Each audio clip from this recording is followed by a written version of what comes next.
Hello, dear students. Let's continue one more example on tuple relational calculus.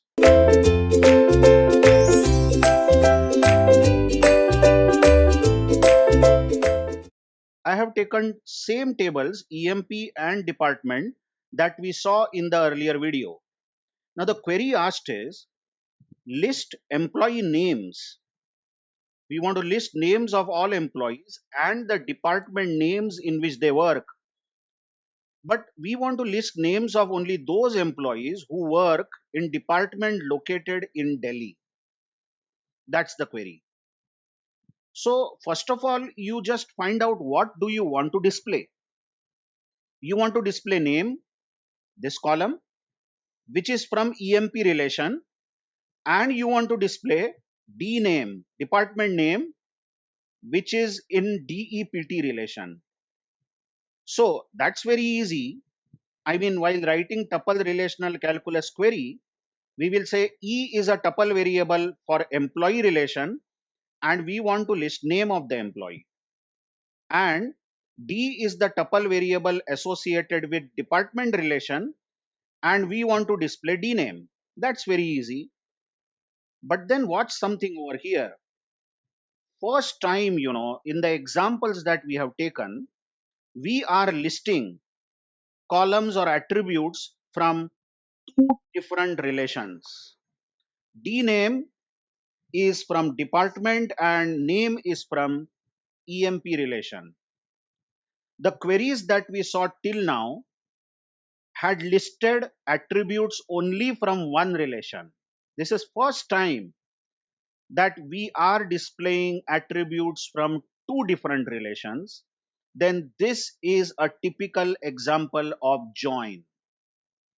You have to go back to relational algebra and just recall that whenever you are picking up information from two or more relations, then you have to go for a join operation. By the way, first of all, you will have to describe what is this E. E ranges over employee relation. And what is this D? D ranges over department relation. Now watch, we have a tuple variable which ranges over EMP. We have a tuple variable which ranges over DEPT. Now we are interested only in those tuples where department number of DEPT relation matches with department number of EMP relation. So the next condition written will be E dot department number is equal to D dot department number.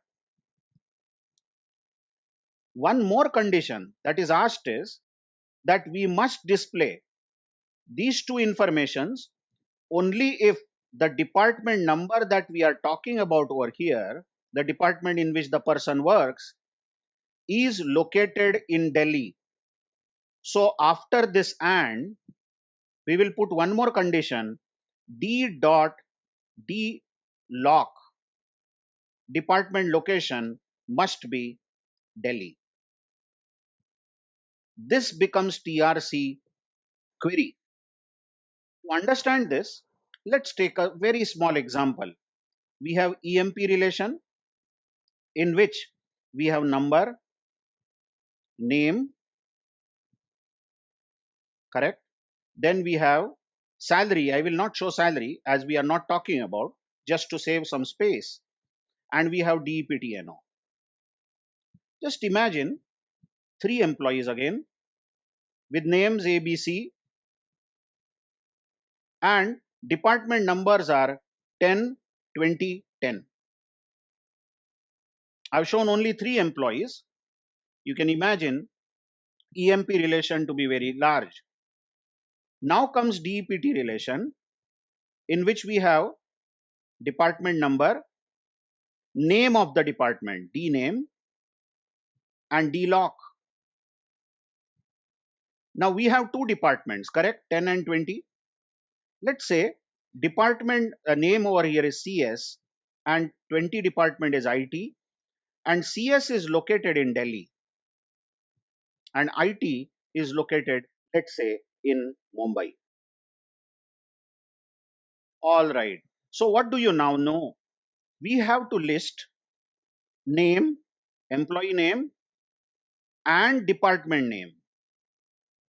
But we have to list names of those employees who work in department located in Delhi.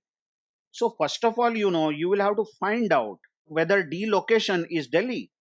If D location is Delhi, fine, then we should show the information. But wait a minute, it's not enough to know that location is Delhi. We should know that the person that we are talking about in the EMP relation really works in department number 10, because the department which is located at Delhi has department number 10, and really this person is working in department number 10. So first of all, you will have to see whether the department number matches, and if the department number matches, then you will have to see whether the department location is Delhi. If both these conditions are true, fantastic. That means the person works in the department located in Delhi. So the name A and the department name CS must be displayed. Let's say that we have more employees. Employee number 4 and 5 named as D and E. And there is a department number 30. Both of them work for department 30. This 30 department may be pay department, and this is also located in Delhi. So how is this going to work really? Who should be the people that should be displayed? Obviously, the first person A should be displayed. Why? Because this person works in department 10 and department 10 is really located in Delhi. This person should not be shown. Why? Because this person works in department 20 and department 20, as you see, is located in Mumbai. So the person doesn't work in the department located in Delhi. This person 3 must be displayed. Again, department is 10 and it matches here. And this department is at Delhi. Okay. Now, what about this fourth employee?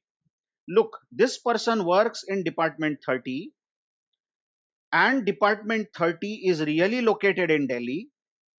So first of all, this person works in the department which is located in Delhi.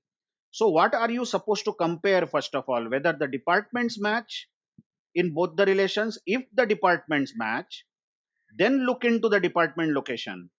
And if the department location is Delhi, then definitely this person must be displayed. Same occurs with this employee E, where the department is 30 and it is located in Delhi, so it should be displayed. So I hope you have understood why we have written so many conditions. From now onwards, you remember, whenever we are displaying attributes or columns from 2 or 3 relations, that is on the left hand side, we are having attributes from different relations, then you will have to give a join condition, and the join condition over here is first of all the departments must match, and then you should see for some additional conditions which are asked in the question. Thank you very much.